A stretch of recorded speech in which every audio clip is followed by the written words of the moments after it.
Salam sejahtera untuk anak-anak Allah dan juga saudara-saudara Yesus. Kita ini adalah anak-anak Allah yang juga saudara-saudara Yesus. Kita bertemu kembali untuk membahas satu masalah yang menurut saya cukup menarik. Temanya adalah Yesus adalah ciptaan Allah. Saya ingin memulai membahas hal ini dari Wahyu 3 ayat 14.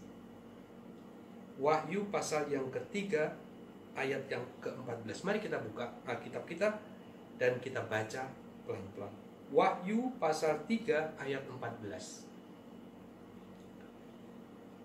Saya bacakan. Dan tuliskanlah kepada malaikat jemaat di Laodikia, inilah firman dari Amin. Amin ini adalah Yesus. Inilah firman dari Yesus, saksi yang setia dan benar. Perhatikan, permulaan ciptaan Allah. Jadi ayat ini sudah sangat gamblang, sangat jelas menyatakan bahwa Yesus adalah permulaan ciptaan Allah.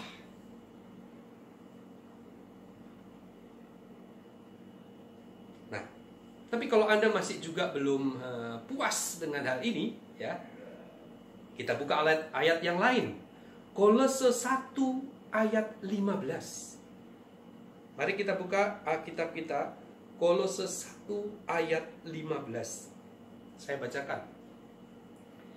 Ia adalah gambar Allah yang tidak kelihatan, yang sulung, lebih utama dari segala yang diciptakan. Saya akan membahas ayat ini karena ada masalah di ayat ini, di terjemahan ayat ini. Kalau Anda bandingkan dengan King James Version atau Anda telusur bahasa aslinya, tidak pernah ada kata lebih utama di sana.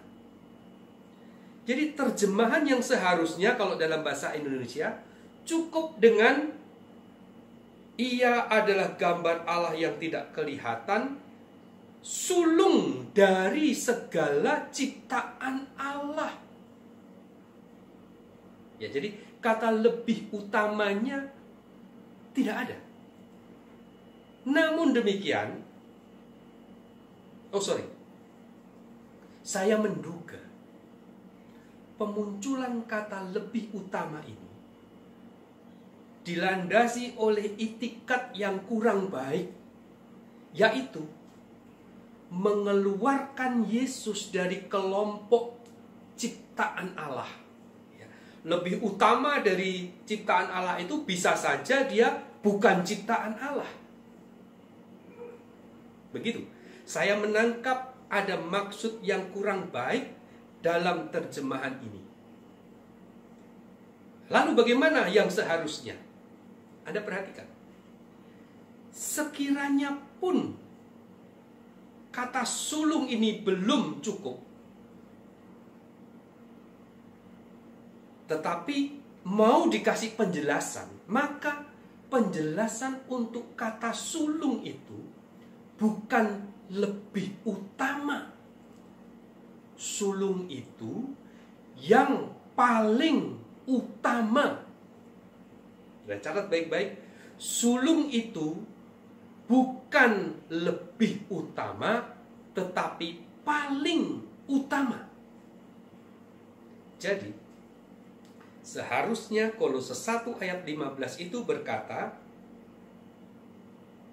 ia adalah gambar Allah yang tidak kelihatan, yang sulung, paling utama dari segala yang diciptakan Allah.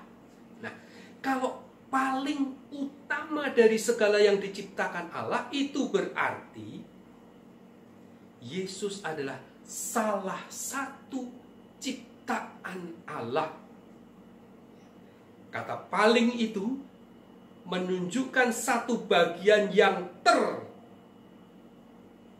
dari seluruh bagian.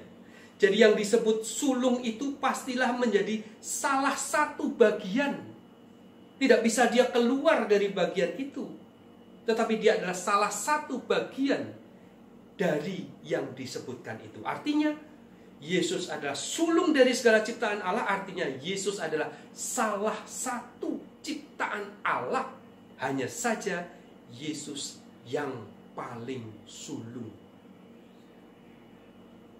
Tentang kata sulung ini saya tambahkan sedikit.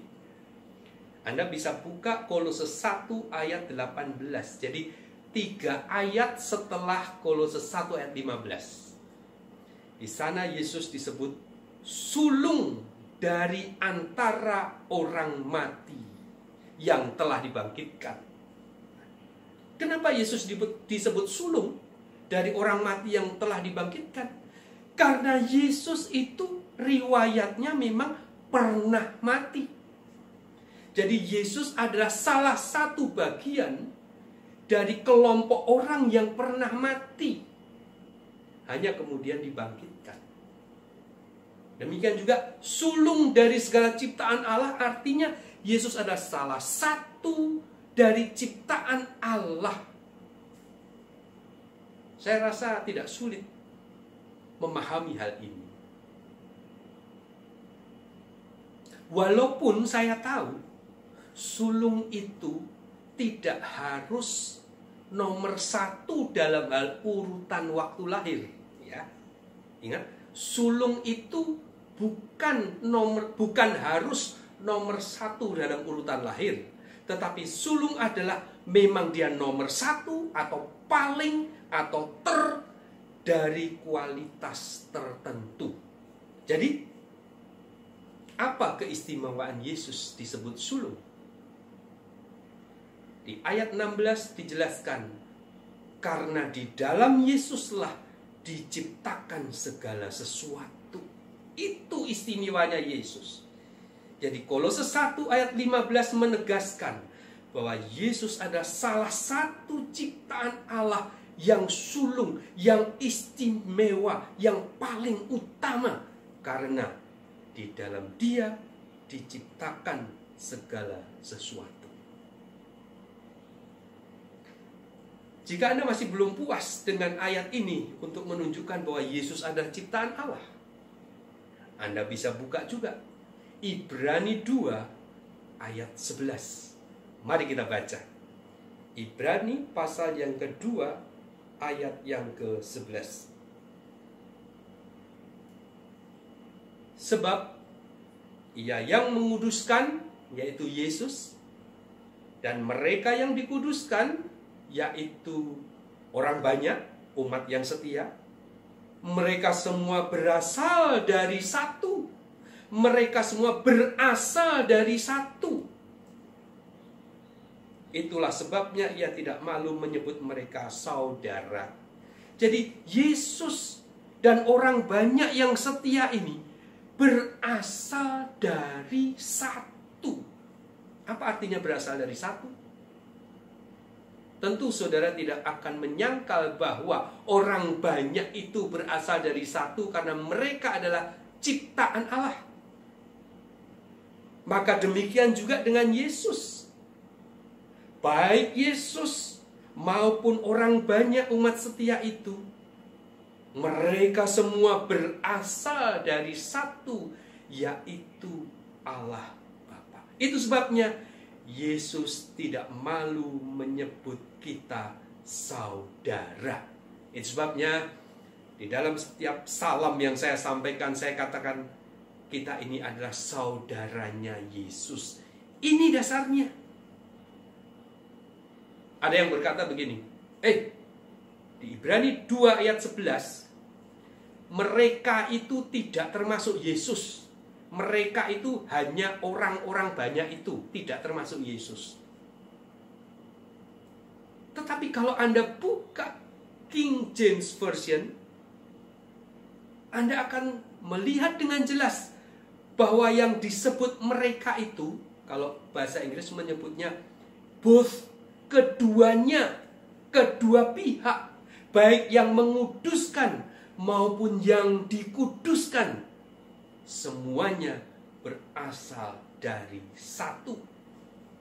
Itu sebabnya Yesus tidak malu mengakui kita sebagai saudara. Demikianlah saudaraku, jangan ragu, Yesus adalah ciptaan Allah yang luar biasa istimewa, karena ciptaan Allah yang sulung itu kemudian diberi kuasa oleh Allah untuk ikut mencipta. Dua poin ini jangan dihilangkan salah satu. Diterima ini sebagai kebenaran, yaitu Yesus adalah ciptaan Allah. Yesus diberi kuasa untuk mencipta. Demikian pembahasan kali ini. Sampai jumpa di kesempatan yang akan datang dalam keadaan yang lebih baik. Shalom.